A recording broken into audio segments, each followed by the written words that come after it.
Oh,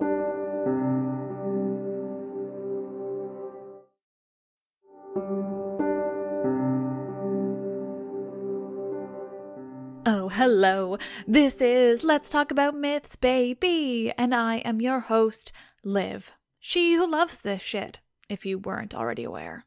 Now, before I dive too deep into today's episode, I need to confess something. Am I certain that I haven't already covered the story of Procne and Philomela? No, but I searched the folder with all my scripts and nothing came up, and I googled and nothing, so here's hoping. If I've already done it, I could swear I haven't, but still, if I've already done it, I'm sure this version will be even better, or different at least. A couple of quick reminders. Hey, I wrote a book. Have you pre-ordered it yet? It's Mythology by me. It's fun. It doesn't sugarcoat those darn gods' actions, and it's got the most beautiful illustrations you will ever see. They're super weird and kind of dark, and I love them so much. Anyway, pre-order that bitch, mythsbaby.com/book. Also, I spoke with Bethany Hughes last week, and it was fucking incredible. Such an amazing conversation about my all-time favorite goddess, the woman who got me obsessed in the first place, Aphrodite. We talked about her history, the goddesses around the Mediterranean that were ancestors of hers in their own way, and mythology as a whole. She didn't say it in her beautiful British accent, but it's pretty clear that Bethany loves this shit too. That episode will drop on November 3rd, so please get excited. It was so fun. But for now, we're still in spooky season. This is episode 96. Horror comes in many forms. The transformations of the Daughters of Minyas, Procne and Philomela. Maenads, Bacchic rites, wine and drug-fueled frenzies. Oh, Dionysus. I think we all want to believe that Dionysus is the cool god, the god who's different from the others, the one we'd actually want to worship in the year 2020, the god of wine and good times. But in truth, Dionysus is a Greek god like any other, and that means that there are certain expectations associated with his worship, certain requirements, and if you don't follow through with those, you may just be in some trouble. Just remember what happened to Pentheus and Agawe of Thebes. They had a tough go of it. They didn't believe in Dionysus, or at least Pentheus certainly didn't. He tried to stop the worship of that beloved god of wine, and what did he get for it? His mother ripped his head off and paraded it through town, believing it to be the head of a lion she'd just killed with her bare hands. So the ancients lived with that in mind. You probably don't want what happened to Pentheus and Agawe to happen to you, right? Well, that leads us to the daughters of a man named Minyas. The Minyades, they can be called, or simply their names. What a concept. Alcathoe, Arcippe, and Leucippe. Now, I will be referring to them as the Daughters of Minyas because frankly it's easier than listing those three names super often. Our story for today, as told by my beloved Ovid in Metamorphoses, begins with a statement. The daughters of Minyas, Alcathoe, Arcippe, and Leucippe don't take part in Bacchic rituals, his sacred orgies. They even have the nerve to say, aloud, no less, that Dionysus is not the son of Zeus. This says it all. The priest of Dionysus has given orders for a Bacchic festival. All the women of the town will get together for their worship of Dionysus. Women, even servants, get a day off from whatever they're meant to do in order to properly worship the god. They're to wrap animal hides over their boobs, let their hair down, carry around their thirsty, and if they don't, well, they'll certainly face Dionysus's wrath. Guess who doesn't do this? Yes, you guessed it. The Daughters of Minyas. The Daughters of Minyas choose not to worship Dionysus. Quote, Bromius, Laius, and the twice-born, and the one who has two mothers, blazing lightning's son, and Nicias, and Thyonius the unshorn, and Linnaeus, and the planter of the vine that brings such joy, Nyctelius, as well as father Elelius, and Euhan, and Diacus. Yes, those are all the names for Dionysus, and I didn't even get to include Bacchus.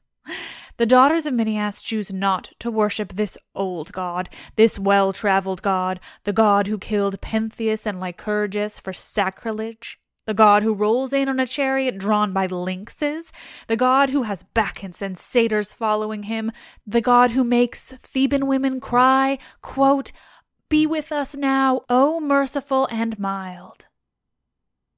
If you're going to worship any god of ancient Greece, how could it not be Dionysus? But no, the daughters of Minyas choose not to worship that day. They keep close to their looms, though they were explicitly told to leave them for the day. They keep their servant women busy, though they were explicitly told to let them, too, be free to worship Dionysus, alongside all the other women of the town. And completely ignoring that obviously you should worship the gods when you're supposed to, any Greek myth would teach you that. But as a woman in ancient Greece, how could you not jump at the chance to leave all the men behind and join a group of all women in the forest for a night of wine and revelry? It sounds like a dream come true. But not for the daughters of Minyas. No, instead they sit at their looms weaving away as good women controlled by the patriarchy, and they chat to each other about just how high and mighty they feel for not involving themselves in the worship of Dionysus. In my mind, all I can see is conservative white women. You know the ones, maybe evangelicals. Sorry. The daughters of Minyas instead talk about Athena, how they're doing the work devoted to her, weaving at a loom, and how she's the better god anyway, so clearly they're in the right. They tell each other stories as they weave, that is, in the Ovid version they do. These daughters of Minyas and their storytelling lead into many of the stories of transformation that Ovid tells in his work before returning to the story of those women. They finish their storytelling still weaving away and feeling very, very sure of their decisions, feeling like they're the only good women in town, the only women not tempted by Dionysus and his revelry. Truly, don't they sound like really boring, dark souls? Anyway, as they weave and their pride in themselves grows, they're finally interrupted by a roar, the booming sound of drums, the sound of flutes, of horns, of gongs. It all echoes in the room around them, as if all the sounds are coming from nowhere and everywhere at once. Then, a smell from out of nowhere, permeating the room, myrrh and saffron. The smell overwhelms, the booming of the instruments echoes.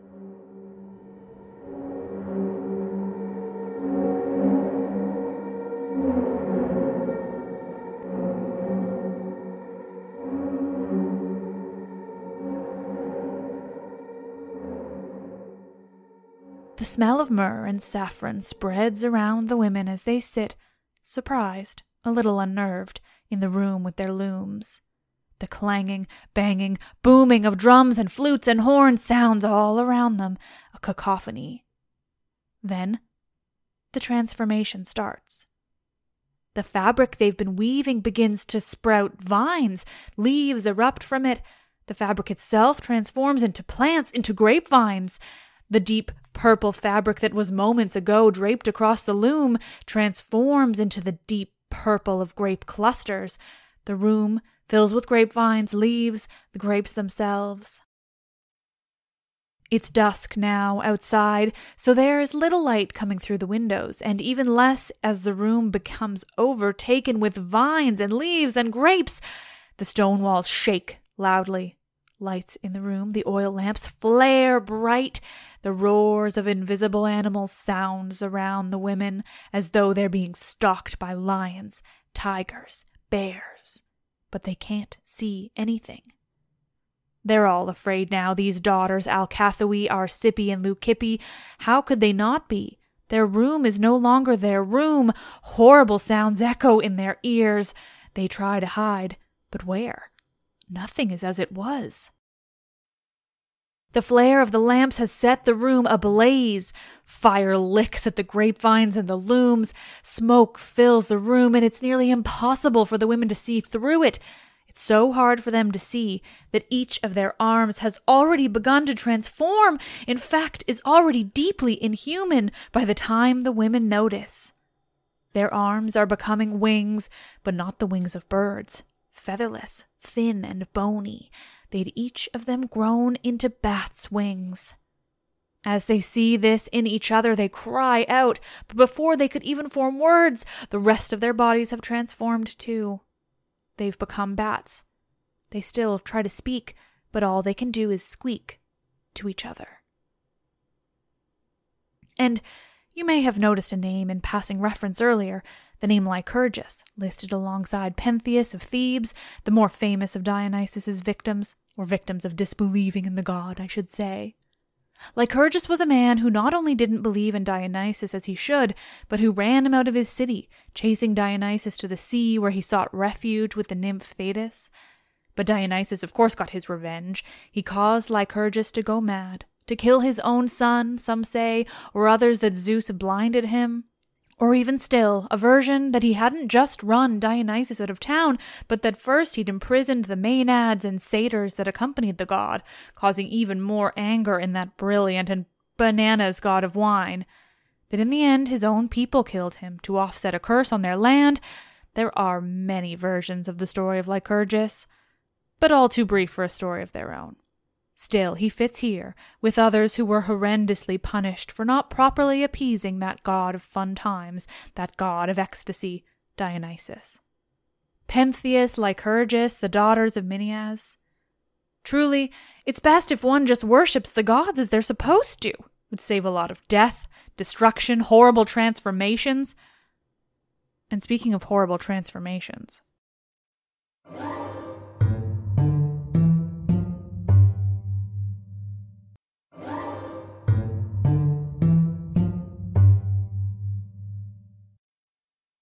That's right, I'm keeping you on your toes. Speaking of horrible transformations. Today, we're also diving into the depressing story of the two very tragic sisters, Procne and Philomela. Much like the Daughters of Minyas, this story comes from many sources, but it is so beautifully told in my beloved Ovid's Metamorphoses that we will be basing much of today's story off of that account. Because, Ovid. Their story begins in Athens, where the king is Pandion. It seems, at this time, that Athens was being inundated with attacks from neighboring regions. Barbarians, they call them, but of course that just meant they weren't Greek. Regardless, all we need to know today is that Athens was being attacked. They needed help.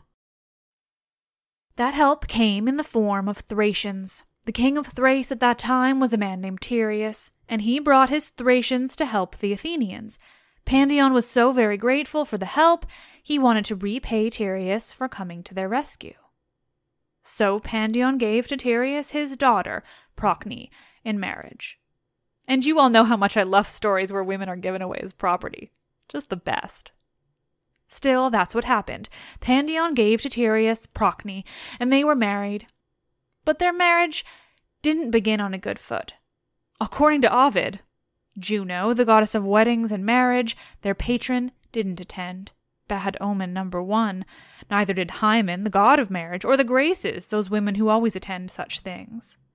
No, none of these important marriage-related gods attended the wedding. Instead, so says Ovid, it was the Furies themselves who carried the torches through the procession. They'd stolen the torches from a funeral. It was the Furies who prepared the wedding bed for this new couple. This is how they were married and how they conceived their child. Not good signs, no indeed. Almost, I would argue, horrifying. Still, the couple themselves weren't particularly troubled by their wedding. They didn't know that gods did and didn't attend. They didn't know outright that it was Furies attending them. They were happy enough. Tereus and Procne returned to Thrace, where they were greeted with more happiness from the Thracian people. It seemed like a good match. A princess of their ally, Athens, as the new queen. The Thracians celebrated the match. They'd celebrated even more when the prince, a baby named Itis, was born. Time passed, and after 5 years of living with her husband in Thrace, Procne missed home. Particularly, she missed her sister, Philomela. Procne went to Tereus with these feelings, telling him that if he cared for her at all, he would allow her to visit home or would bring her sister Philomela to visit Procne there in Thrace. She was so desperate to see her sister. Tereus agreed. He put together his ship and he sailed to Athens to pick up Philomela and bring her to Thrace.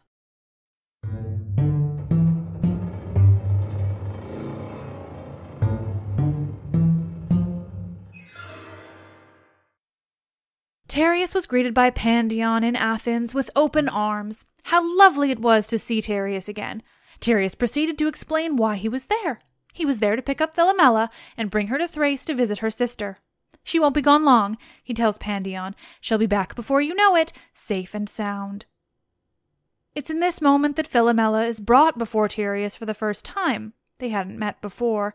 Philomela is brought in so that she can speak with Tereus, so that Pandion may decide whether or not Philomela can accompany him to Thrace. There's just one problem. See, Tereus is an absolute piece of shit. Like, one of the all-time worst in all of Greek mythology, I would argue. He's a real garbage human being. The moment he sees Philomela, he decides he simply must have her. Yes, must have her. It isn't about her, of course. She's just beautiful and he's entitled, and also, sadly, this was probably the Greeks and even Ovid saying something about the Thracian people, that there was some xenophobia there for sure. But still, from what we have to go on here, which is Tereus's fucked up personality, he really, truly is a piece of absolute shit. Anyway, he decides he must have Philomela. I won't use the word love here, or even like. It's lust and unchecked privilege and toxic masculinity that drives Tereus. He wants her, and he will have her. That's just the way it is. With Philomela before him and his obsession growing more and more dangerous by the second, Tereus becomes more forceful in his desire to take Philomela with him to Thrace. He channels his own wife, Procne, and says everything she said to him, pulling all the heartstrings, drawing on all the emotions that were within his wife. She wants to see her sister so very badly.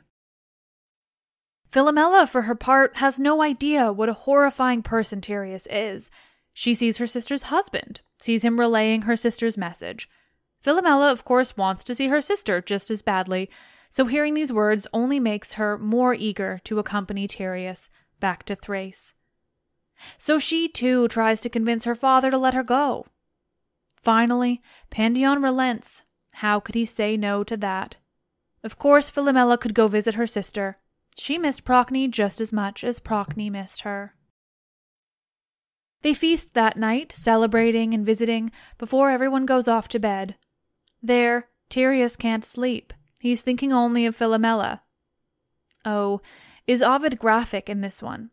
Graphic when it comes to Tereus's licentiousness, graphic when it comes to the foreboding comments on the fates of Procne and Philomela. But he checks his urges long enough to get them on their way, back to the port of Piraeus, back onto Tereus's ship, and sailing back to Thrace. According to Ovid, Tereus's fucked-upness extends so far as to him deciding just how he'll get away with what he wants to do to Philomela. Would he need to bribe those accompanying her, nurses, attendants, whoever? Would he try to convince Philomela that she wanted him too? Would he even attempt a consensual encounter, or would he just move straight to sexual assault? These are the options Tereus runs through his mind. How horrific to be, he thinks. What level of awful shall I be today? Before they sail off, though, Pandion pulls Tereus aside to speak with him. "Oh, son-in-law," he calls Tereus, "I'm entrusting you with my other daughter. Please guard her from any danger and bring her back to me before long." Pandion says the same to Philomela. He loves her, he doesn't want her gone too long. He already misses her sister so much. He can't have her gone too long as well.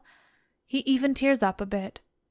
Seriously, Ovid is pulling every heartstring a human has with this one. And with that emotional goodbye between father and daughter, Tereus and Philomela board the ship to Thrace, and they're on their way. On board the ship, Tereus is inwardly thrilled. He's won. He'll get what he wants from this poor woman who left her father and her home so trustingly. Finally, they reach land. The ship docks in Thrace, and Tereus whisks Philomela onto the land and brings her straight to a nearby hut. hidden away in the woods. There, he'll keep her. Inside the hut, Tereus tells Philomela everything he'd been planning. He tells her what he wants from her. Frankly, this episode is getting me far more than usual. Truly, it's particularly horrific. I won't be going into details. I'm sad I even read them. I won't be saying much at all. Because you know what Tereus does to Philomela in that hut. I've told you enough about him and his plans. Tereus is a truly horrifying character. A monster to top all the others. To rival even Zeus himself.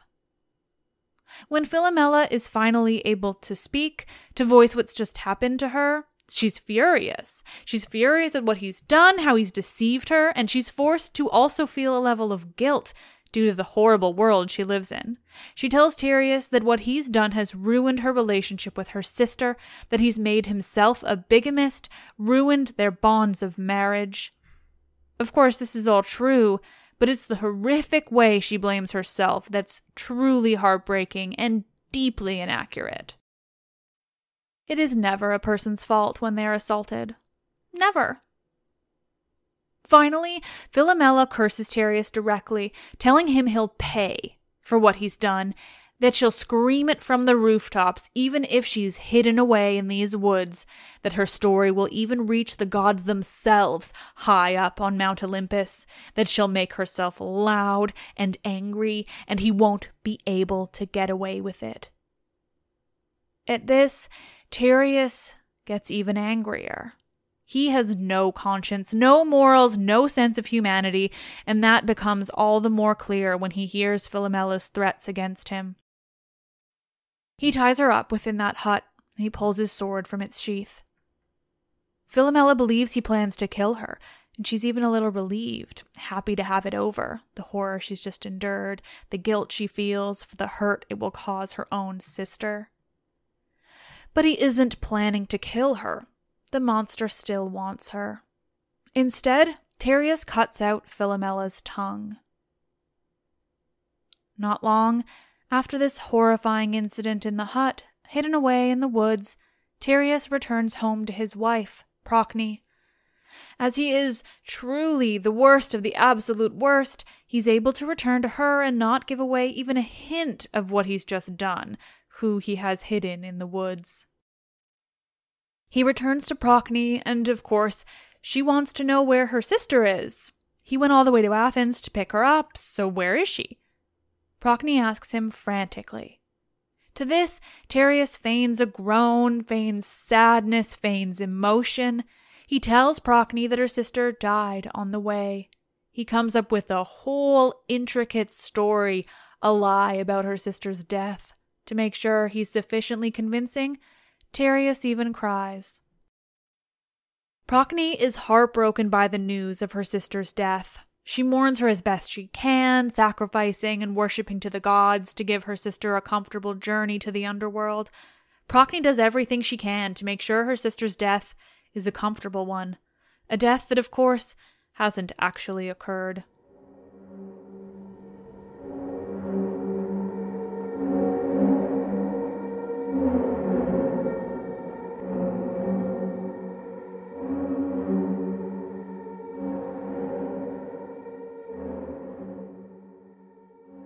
A full year passes. A fucking year. Philomela is locked in that hut, forced to be there whenever Tereus comes to visit with her, the absolute horror show that he is. There's nothing she can do either. She can't get out, and even if she did, she doesn't know where she is or how she'd get anywhere, and even if she could, she can't speak. Finally, her ingenuity takes hold, and after that devastating, tragic year she's had, she comes up with an idea. Using whatever's in the hut with her, she puts together a makeshift loom. It isn't pretty, but it'll work. With it, she weaves. She weaves and weaves, weaving pictures and symbols into the fabric. Pictures and symbols that tell the story of what's happened to her, what Tereus did, just what kind of man he really is, and where she's been all this time. Philomela weaves this together as quickly as she can, as intricately as she can. There's no room for mistakes here, no room for misunderstandings in what she's putting together.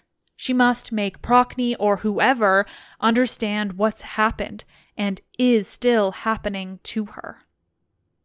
When it's finished, she rolls it up tightly and hands it to the woman tasked with bringing her food, doing what needs to be done for Philomela in that hut. She gives it to her and motions to bring it to the queen, and the woman agrees. She doesn't know what's rolled up in her arms, doesn't know a reason why she shouldn't hand it over to the queen. It's not as though Tereus had let others in on his crimes. So, finally, after so long and so much sadness, Procne is given the piece of fabric woven by her sister. The fabric that tells the whole gruesome tale from start to finish, leaves no stone unturned, leaves no detail about Tereus unsaid. Finally, Procne knows the truth. She knows her sister isn't dead and that her own husband is the cause of everything. She knows what he's done. Procne is heartbroken by this news, sure. But more than anything, she's angry. Furious. Rage flows through her at even the thought of Tereus. And so she plots. She thinks long and hard about all the ways she can punish him for what he's done, and all the ways she can completely ruin him. Around this time is the Feast of Bacchus, a festival in honor of that same god from our previous story. In fact, the very same type of festival, though this one in Thrace, with Thracian women as the stars of the show. This is perfect for Procne's plans. Drums, cymbals, flutes crash and sound in the distance, the sounds of this Bacchic festival, this Bacchic frenzy. Procne looks the part, too. Wreaths of vines wrap around her head, trailing down her body. She wears a deerskin. She's armed with a lance. She walks through the forest, confidently, righteously, trailed by the other women, there to worship the god of wine, the god of ecstasy, the god of frenzy. She walks through that forest with a purpose. She bursts through the door of the hut where her sister has been imprisoned, nearly kicks the thing down in her rage, so many emotions flowing through her at once. She grabs hold of Philomela, dresses her up as yet another woman there to worship Bacchus, just another in the crowd. And just like that, Procne brings her beloved sister back to the palace where she can be hidden away in safety while Procne continues on with her plan of revenge. While this is all happening, Philomela is emotional, and rightly so. She tries to give her thanks to the gods, to embrace her sister, but Procne isn't having it. Not yet. Procne is too filled with fury to take a moment's pause. She tells Philomela not to just steel herself, but if she knows of something harder even than steel, Procne is ready to hear of it. She tells her sister bluntly, she's ready to kill, ready to set the whole place ablaze, ready to cut out Tereus' own tongue, his eyes even. Procne is ready for anything, everything, to take revenge against her husband. She's ready, she tells her sister, but she's still got to decide on the best course of action in the punishment. The very worst thing she could do to Tereus. It's this moment when Itis, Procne and Tereus' son, walks through the door. With a glint in her eye, it comes to Procne. How best to punish him? "Oh, how you look like your father," she tells Itis. For a brief moment, she's not quite sure of this decision. She's swayed by her son, by his arms wrapping around her, by the look in his eyes. So she looks over at her sister. She thinks to herself, according to Ovid, quote, "And why can he still speak endearingly, while she is mute, her tongue cut out? If he can call me mother, why can't she say sister? O daughter of Pandion, do you remember the sort of man you married? Do you waver? To pity such a husband is a crime." That's all it takes, that little reminder to herself.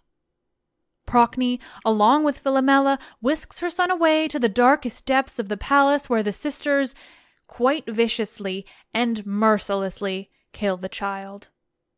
There's details in Ovid that I won't relay, but it's a horrible, gory scene. It ends with the boy cut up, parts of him cooking on the spit, others boiling in the copper kettle over the fire. Procne holds a feast for her husband. She doesn't want anyone else punished like he's meant to be, though. No slaves or guards or anyone is allowed to partake in the feast but Tereus.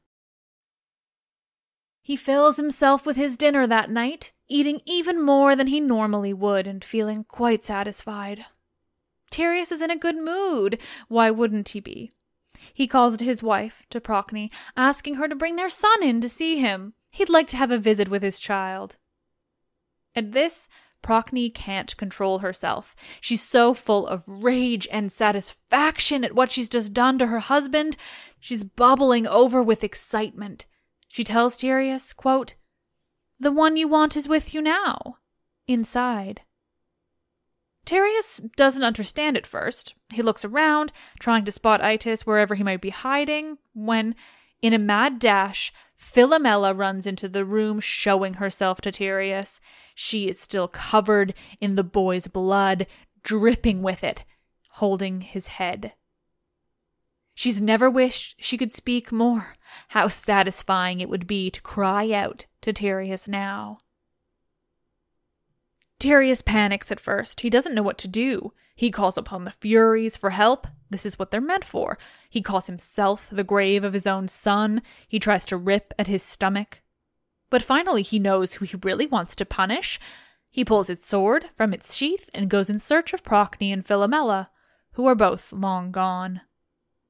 Gone and transformed, a swallow and a nightingale. And Tereus, in his searching and calling out, is also transformed into a bird, a hoopoe.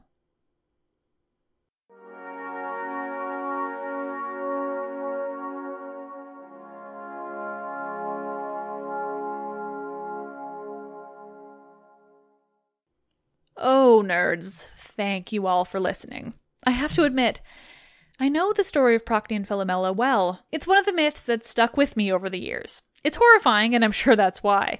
But I don't know that I'd read Ovid's version before. Or if I had, I'd blocked it out. Now, I love Ovid, as you all know. But that version, what the fuck? It's actually horrifying. I'm using that word too much. But it is. And it's graphic, and it's not just gory, but it's so graphic when it comes to the assault of Philomela, the horrors of Tereus, the thoughts he has. Thankfully, Ovid is honest about it too. He calls it what it is. There's no trying to make the woman an even remotely consenting partner. But still, it's the first time I've actually found it difficult to read Ovid. The only time I've actually cut down on his details rather than elaborating on them. I couldn't with this one. I simply couldn't. It's hard to imagine why they'd have a story like this, too. It's definitely a commentary on the Thracians, which is too bad, and certainly problematic. But still, it's really saying something about the treatment of women and families in that world. I mean, Procne and Philomela are definitely sympathetic characters, even with what they do to the kid. I don't know. It's just, well, it's wildly fucked up. Yep. Anyway, next week will be the last spooky season episode of the year. Though I'll admit, at this point, I have no idea what to cover. If you have any ideas, please share them. I'm really scraping the bottom of the barrel in terms of Halloween-esque episodes, but I love them so much. As usual, please pre-order my book, rate, review, subscribe to the podcast on Apple Podcasts. I don't know, this one was dark. So just, you guys just keep being awesome, supportive listeners. Thank you all. I am Liv, and I love this shit. Even this one.